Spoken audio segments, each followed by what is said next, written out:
Hello बच्चों। तो बच्चों आज हम लोग क्लास 10th का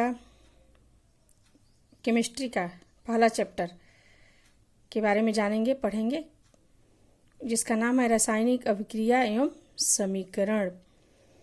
तो बच्चों रासायनिक अभिक्रिया एवं समीकरण जो चैप्टर है उसको पढ़ने से पहले आप सभी को रासायनिक सूत्र लिखने आना चाहिए। अगर आप रासायनिक सूत्र लिखना नहीं जानेंगे तो रासायनिक अभिक्रिया जो चैप्टर है उसको आप नहीं समझ पाएंगे। तो रासायनिक अभिक्रिया चैप्टर शुरू करने से पहले मैं आप लोग को एक क्विक रिवीजन देना चाहती हूँ रासायनिक सूत्र का। अगर रासायनिक सूत्र लिखना आपको आ जाएगा तो बहुत आसानी से इस चैप्टर को आप समझ लेंगे, अन्यथा बहुत आपको प्रॉब्लम होगा। तो मैं एक आप लोग को रासायनिक सूत्र लिखना पहले बता देती हूँ कि कैसे हम रासायनिक सूत्र लिखते हैं। तो बच्चों एक एग्जाम्पल हम लेते हैं मैग्नीशियम क्लोराइड। इसका हम रासायनिक सूत्र लिखते हैं मैग्नीशियम क्लोराइड का। तो बच्चों सूत्र लिखने से पहले हमको ये जानना है कि जो हमारा तत्व है उसका हमें संकेत आना चाहिए, उसका हमें संयोजकता आना चाहिए और उसका परमाणु संख्या याद रहना चाहिए। अगर उस तत्व का परमाणु संख्या नहीं याद रहेगा तो आप संयोजकता नहीं निकाल पाएंगे और फिर आप सूत्र नहीं लिख पाएंगे। तो सभी बच्चों को सबसे पहले 1 से 20 तक कम से कम तत्वों की परमाणु संख्या का याद रहना चाहिए कि कौन कौन सा तत्व का कितना परमाणु संख्या होता है। 20 तक तो सबको याद होनी चाहिए। ठीक है बच्चों, ऐसे आप इस चीज़ को 9th क्लास में पढ़े हैं, लेकिन फिर भी मैं एक छोटा सा क्विक रिवीजन आपको दे देती हूँ, फिर आगे बढ़ते हैं इस चैप्टर पे। ओके बच्चों, तो पहला हम मान लीजिए सूत्र एक ले लेते हैं एग्जाम्पल मैग्नीशियम क्लोराइड। अब इसका हमें सूत्र लिखना है तो हम देखेंगे कि इस मैग्नीशियम क्लोराइड में कौन कौन सा पहले तत्व हमारा है। तो पहला है मैग्नीशियम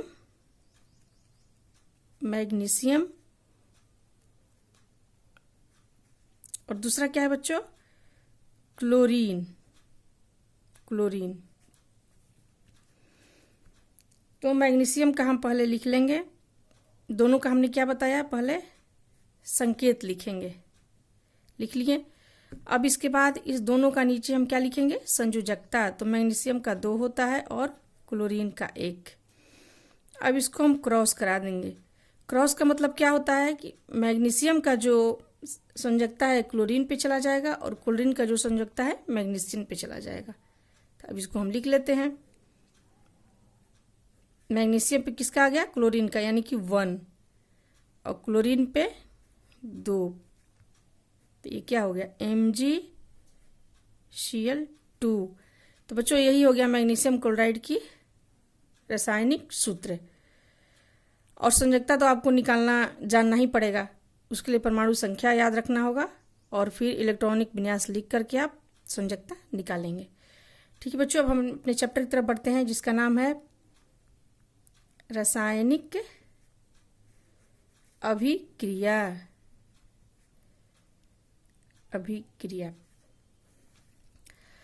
तो बच्चों हम अपने दैनिक जीवन में अपने या आसपास हमारे हर क्षण कुछ न कुछ परिवर्तन होते रहता है। जैसे आपने अपने घर में ही देखा होगा, दूध से दही का बनना, दूध का फटना, या लोहे के अगर किसी सामान को आप खुले में छोड़ देते हैं तो उस पर जंग लगना, या घर में देखते हैं चावल से भात का बन जाना, हमारे शरीर में भोजन का पाचन हो जाना। ये सब क्या है, एक रासायनिक परिवर्तन है। आपने इसको पहले पढ़ा होगा पहले की क्लासों में। तो ये रासायनिक परिवर्तन किसके द्वारा होता है, इस रासायनिक अभिक्रिया के फलस्वरूप ही ये रासायनिक परिवर्तन होते हैं, जिससे कि उस पदार्थ के मूल पदार्थ से वो अलग पदार्थ बन जाता है, एक नया यौगिक बन जाता है रासायनिक अभिक्रिया होने के फलस्वरूप। जैसे हमने लिया चावल और क्या बन गया, भात, ये बिल्कुल अलग चीज़ बन गया। दूध हमारा है जो फट गया, फिर से वो दूध नहीं बन सकता है। तो इस सब में क्या हुआ, इन सबों में रासायनिक अभिक्रिया हुआ, जिसके फलस्वरूप एक नया हमको यौगिक मिल गया या नया पदार्थ मिल गया। तो बच्चों अब एग्जाम्पल से हम समझते हैं कि रासायनिक अभिक्रिया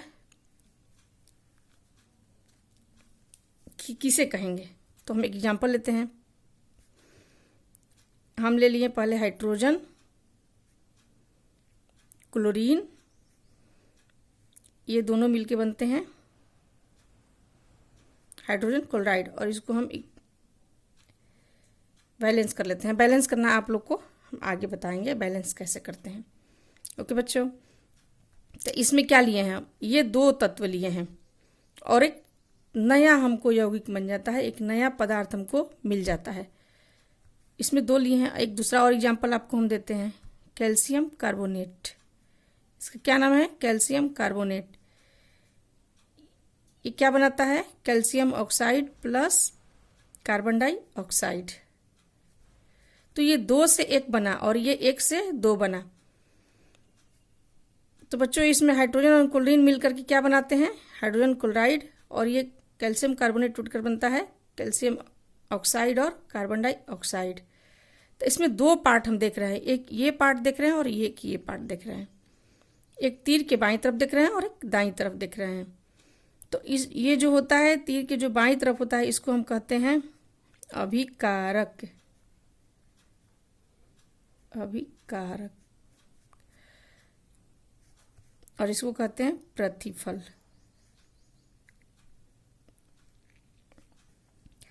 तो बच्चों हमने क्या देखा अभी पहला एग्जाम्पल में, कि हाइड्रोजन और क्लोरीन दोनों मिलकर क्या बनाते हैं? रासायनिक अभिक्रिया होती है, उसके फलस्वरूप क्या बनता है? Hydrogen chloride. यह है कैल्शियम कार्बोनेट। कैल्शियम कार्बोनेट के टूटने के बाद क्या बनता है बच्चों? कैल्शियम ऑक्साइड और कार्बन डाइऑक्साइड। तो अब हम रासायनिक अभिक्रिया का कैसे परिभाषा देंगे इसका, तो हम आपको दिखाते हैं नोट से।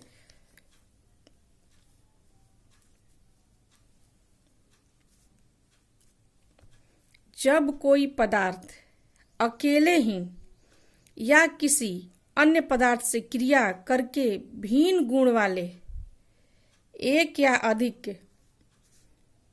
नए पदार्थ का निर्माण करता है, तब वह प्रक्रिया रासायनिक अभिक्रिया कहलाता है। हमने एग्जाम्पल से आपको समझा दिया है। जैसे एग्जाम्पल हमने दिया था, हाइड्रोजन प्लस क्लोरीन क्या बनता है? Hydrogen chloride. तो इसमें कितने हमने तत्व लिया है? इसमें हमने लिया है 2 तत्व, एक हाइड्रोजन और क्लोरीन, जो क्या बन गया? Hydrogen chloride. और इसमें अकेले तत्व है, कैल्शियम कार्बोनेट क्या है? एक अकेला यौगिक है, जिसके रासायनिक अभिक्रिया के फलस्वरूप क्या बनता है? 2 बन रहे हैं, दोनों पदार्थ बन रहे हैं। तो हमने वही चीज लिखा है कि जब कोई पदार्थ अकेले ही, यानी कि ये अकेले है, या किसी अन्य पदार्थ से अभिक्रिया करके भिन्न गुण वाले एक या अधिक नए पदार्थ का निर्माण करते हैं, वह रासायनिक अभिक्रिया कहलाता है, जो कि हमने दोनों एग्जाम्पल में आपको दिखा दिया। अब हमको देखना है, अब बच्चों रासायनिक अभिक्रिया में 2 पार्ट होता है, एक होता है अभिकारक और दूसरा होता है प्रतिफल। अभिकारक किसे कहते हैं? रासायनिक अभिक्रिया में जो भाग लेते हैं, जो तत्व या यौगिक भाग लेते हैं, उसे हम कहते हैं अभिकारक। और रासायनिक अभिक्रिया होने के फलस्वरूप जो नया पदार्थ बनता है या नया यौगिक बनता है, उसे कहते हैं हम प्रतिफल। तो इसमें हाइड्रोजन और क्लोरीन अभिकारक हो गया है और हाइड्रोजन क्लोराइड प्रतिफल, यानी कि उत्पाद बन गया नया। अब आगे चलते हैं बच्चों, अब हम लोग को पढ़ना है कि रासायनिक अभिक्रिया की परिभाषा हो गई। अब रासायनिक अभिक्रिया की विशेषताएं। रासायनिक अभिक्रिया की कुछ विशेषताएं होती हैं, रासायनिक अभिक्रिया में क्या होता है, उसकी क्या अपनी विशेषता है। तो पहला विशेषता है बच्चों गैस की उत्पत्ति। तो गैस की उत्पत्ति में हम देखते हैं कि जैसे हम कोई रासायनिक अभिक्रिया में हम 2 कोई तत्व लिए या यौगिक लिए, तो रासायनिक अभिक्रिया होने के फलस्वरूप क्या होता है? गैस उत्पन्न होता है।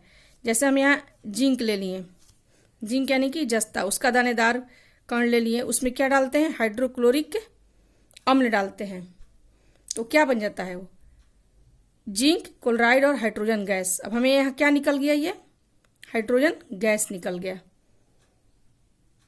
तो ये पहला इसका गुण हुआ कि रासायनिक अभिक्रिया के फलस्वरूप गैस की उत्पत्ति। अब दूसरा होता है, कभी कभी रासायनिक अभिक्रिया में क्या होता है कि बच्चों रंग में परिवर्तन होता है। दूसरी उसकी विशेषता है रंग में परिवर्तन। तो रंग में परिवर्तन, जैसे कोई हम अभिक्रिया के पहले हम कोई भी यौगिक लिए या तत्व लिए, अभिक्रिया होने के फलस्वरूप उसका रंग बदल जाता है। तो जैसे एक होता है पोटेशियम डाइक्रोमेट, उसका रंग अभिक्रिया होने से पहले क्या होता है? नारंगी होता है बच्चों। और जैसे ही उसमें हम सल्फर डाइऑक्साइड डालते हैं तो उसका रंग चेंज होकर के हरा हो जाता है, यानी कि यहाँ रंग में परिवर्तन हो गया, रासायनिक अपक्रिया होने के फलस्वरूप क्या हो गया, रंग में परिवर्तन हो गया। ठीक है बच्चों, तो दो गुण हो गया, एक हो गया गैस की उत्पत्ति और दूसरा रंग में परिवर्तन। अब हम तीसरा लेते हैं, अवस्था में परिवर्तन। अवस्था में परिवर्तन बच्चों, जैसे कि आपने देखा होगा मोमबत्ती को आप लोगों ने जलाया है, तो कभी कभी ऐसा होता है कि कोई भी हम यौगिक लेते हैं या पदार्थ लेते हैं तो रासायनिक अपक्रिया होने के फलस्वरूप उसके अवस्था में परिवर्तन होता है। अवस्था मतलब 3 होता है, कौन कौन सा, तो पदार्थ की 3 अवस्थाएं होती है, आप लोगों ने पढ़ा होगा 9th में, ठोस, द्रव और गैस। तो अवस्था परिवर्तन का मतलब हुआ कि मान लीजिए अपक्रिया से पहले हमने कोई ठोस पदार्थ लिया और अपक्रिया होने के फलस्वरूप क्या बन गया, वो द्रव में परिवर्तित हो गया या फिर गैस में परिवर्तित हो गया। तो बच्चों जैसे कि आपने सब लोगों ने देखा है, जलाया भी होगा मोमबत्ती। मोमबत्ती को हम जलाते हैं तो क्या होता है बच्चों, मोमबत्ती जब जलाते हैं तो वो मोमबत्ती हमारा क्या है, ठोस है, और जब मोमबत्ती जल जाता है तो वो धीरे धीरे द्रव में बदलने लगता है, पिघलने लगता है। तो जो पिघल करके नीचे आता है उसे हम द्रव कहते हैं। और जो उससे जलता है तो उससे क्या निकलता है, आप लोग देखते हैं वाष्प बन के वो धुआं निकलने लगता है, जिसमें क्या होता है, कार्बन डाइऑक्साइड होता है, वो क्या होता है, गैस होता है। तो मोमबत्ती जलने के बाद उसका अवस्था परिवर्तन हो गया। मोमबत्ती पहले किस अवस्था में था बच्चों, ठोस में, और जब वो जलने लगा तो पिघलना उसका क्या हुआ, द्रव की अवस्था हो गई, और जब उससे जो गैस निकलता है वो हो गया गैस की अवस्था। तो आप लोगों ने इसको भी समझ लिया, गैस में परिवर्तन। अब हमारा है चौथा, अवक्षेप बनना। अवक्षेप का मतलब क्या होता है, जैसे हम कोई विलयन लिए, उसमें कोई यौगिक को मिलाएं तो एक ठोस के रूप में अलग हो जाना, कोई भी अवक्षेप बन करके अलग हो जाना, ठोस के रूप में एक अवक्षेप निकलता है उसमें से। जैसे कि आप लोगों ने अपने घर में ही देख लीजिए, दही होता है, आप लोगों ने दही सब लोगों ने देखा है। तो जब हम दही को मथते हैं, मथने के बाद क्या होता है, उसमें उसका छाछ अलग हो जाता है और मक्खन अलग हो जाता है। तो मक्खन क्या हुआ यहाँ बच्चों, मक्खन एक ठोस के रूप में अलग हो गया, निकल गया, वो हो गया अवक्षेप। हमारा जो यहाँ मक्खन बना वो हमारा अवक्षेप हो गया। तो एक एग्जाम्पल हम इसका भी देख लेते हैं बच्चों, जैसे हम लेते हैं AgNO3। AgNO3 कहते हैं सिल्वर नाइट्रेट। अगर सिल्वर नाइट्रेट में हम डालते हैं NaCl, नमक को डालते हैं, तो हमारा मिलता है सिल्वर क्लोराइड का एक अवक्षेप, ठोस के रूप में मिल जाता है, और यहाँ NaNO3 विलयन के रूप में प्राप्त होता है। और ये जो AgCl है, सिल्वर क्लोराइड, ये भी दही की तरह ही उजला होता है और ये ठोस के रूप में अवक्षेप बन जाता है। तो अवक्षेप आप लोगों ने समझ लिया कि दही से जो मक्खन निकलता हो अवक्षेप हुआ। उसी तरह से हमने एक एग्जाम्पल दिया सिल्वर नाइट्रेट का, जिसमें हम नमक का घोल मिलाते हैं तो क्या अवक्षेप मिलता है हमें, सिल्वर क्लोराइड का एक ठोस के रूप में अवक्षेप प्राप्त हो जाता है, उस विलयन से ये अलग हो जाता है। ठीक है बच्चों, अब हमारा 5वां है ताप में परिवर्तन। अब ताप में परिवर्तन से हम ये समझेंगे बच्चों कि जैसे हम पहले रासायनिक अभिक्रिया से पहले अगर रासायनिक अभिक्रिया नहीं हो रही है तो कभी कभी क्या होता है कि रासायनिक अभिक्रिया कराने के लिए हमें ताप देना पड़ता है, और कभी रासायनिक अभिक्रिया होने के बाद ताप प्राप्त, उष्मा प्राप्त भी होती है। यानी कि 2 तरह का यहाँ हो गया, एक में हमें रासायनिक अभिक्रिया कराते समय उष्मा देना पड़ता है और एक में हमें रासायनिक अभिक्रिया होने के बाद उष्मा मिल जाती है, मतलब उष्मा की प्राप्ति होती है। तो जिस अभिक्रिया में उष्मा निकलता है उसे हम कहते हैं उष्माक्षेपी अभिक्रिया, और जिस अभिक्रिया में उष्मा बाहर से दिया जाता है रासायनिक अभिक्रिया कराने के लिए उसे कहते हैं उष्माशोषी। तो उष्माक्षेपी का एग्जाम्पल हम आपको दिखा रहे हैं। सबसे पहले आप लोगों ने देखा होगा घर में चूना तो सब लोगों ने देखा होगा बच्चों, उजला उजला ढेले की तरह होता है। तो जब हम उस कली चूना उसको बोलते हैं, उसका सूत्र होता है कैल्शियम ऑक्साइड। तो इस चूने में अगर हम पानी को मिलाते हैं बच्चों तो देखते होंगे कि आप उसमें से एकदम एक उष्मा निकलता है, उसमें फटफटाहट शुरू हो जाती है, तो उससे हीट उत्पन्न होता है, यानी कि यहाँ उष्मा निकल रहा है। तो ये हो गया उष्माक्षेपी। कौन सा क्रिया हुआ, उष्माक्षेपी। अब एक आप लोग को हम उष्माशोषी के बता दे रहे हैं, ये किस में आएगा, किस अब विशेषता में, तो ताप के परिवर्तन में। यानी कि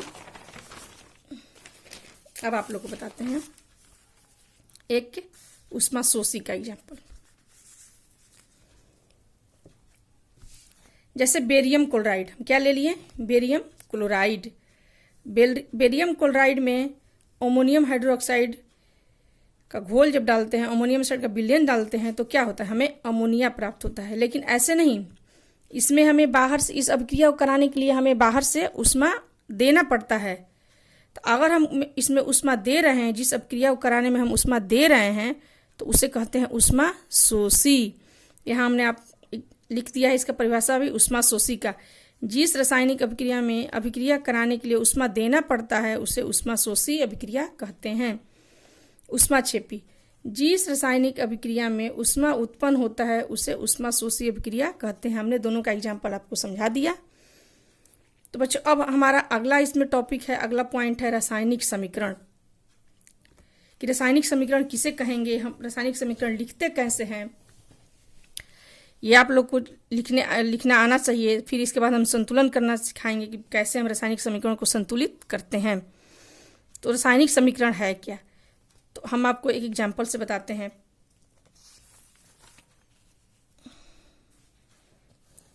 रासायनिक समीकरण लिखना,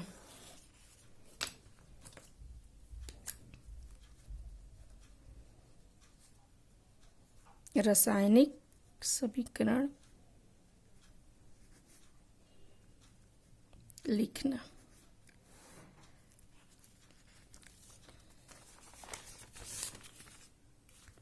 तो रासायनिक समीकरण हम कैसे लिखेंगे, तो बच्चों रासायनिक समीकरण लिखने के लिए, जैसे मान लीजिए हमारा है हाइड्रोजन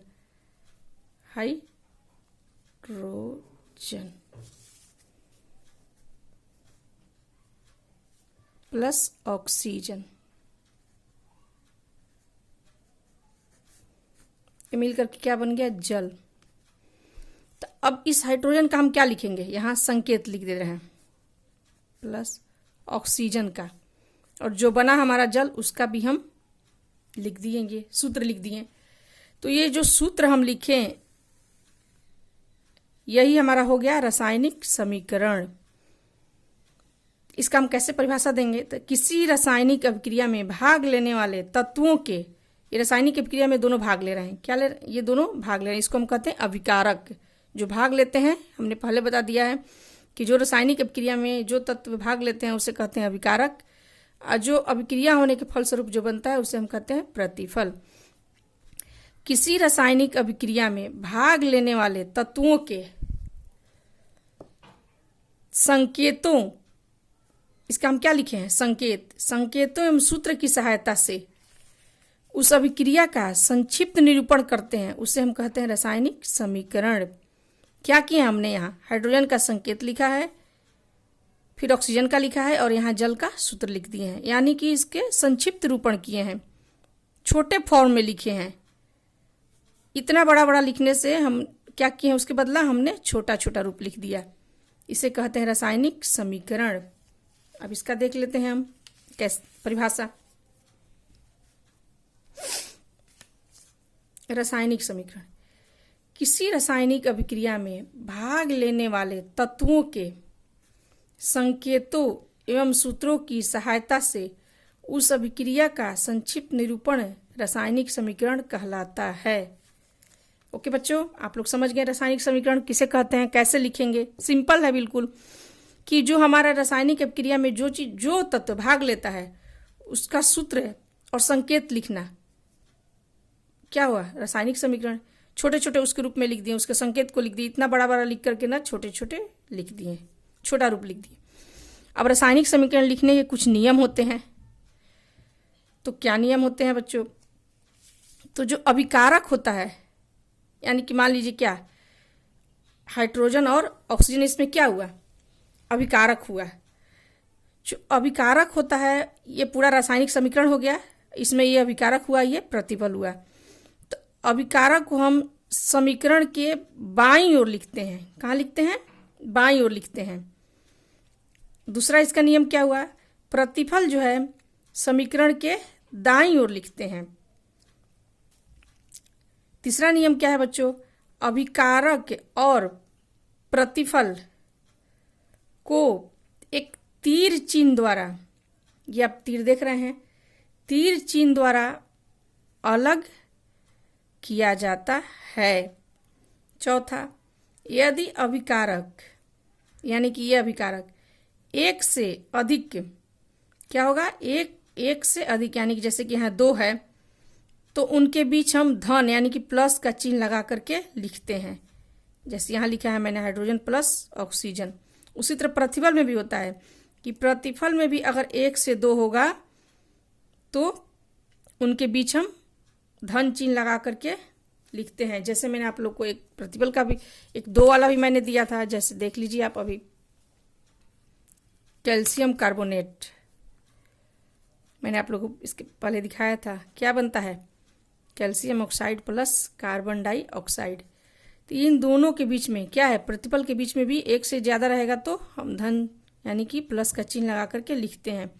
तो ये 5 नियम है समीकरण लिखने के, मैंने अपने नोट्स में दिया है आप लोग को, यहाँ से आप लोग देख सकते हैं। पहला, अभिकारक समीकरण के बाईं ओर लिखा जाता है, जैसे ये मैंने एग्जाम्पल दिया, A + B अभिकारक है और C + D प्रतिफल है। दूसरा, प्रतिफल समीकरण के दाईं ओर लिखा जाता है, अभिकारक और प्रतिफल को एक के तीर चिन्ह द्वारा अलग अलग किया जाता है। चौथा, यदि अभिकारक 1 से अधिक हो तो उनके बीच धन चिन्ह दिया जाता है, यदि प्रतिफल 1 से अधिक हो तो उनके बीच धन चिन्ह दिया जाता है। ये सारी चीज़ें मैंने आप लोग को समझा दिया। अब हम आगे इसके बाद पढ़ेंगे रासायनिक समीकरण के प्रकार कितने होते हैं और उसको हम संतुलित कैसे करेंगे।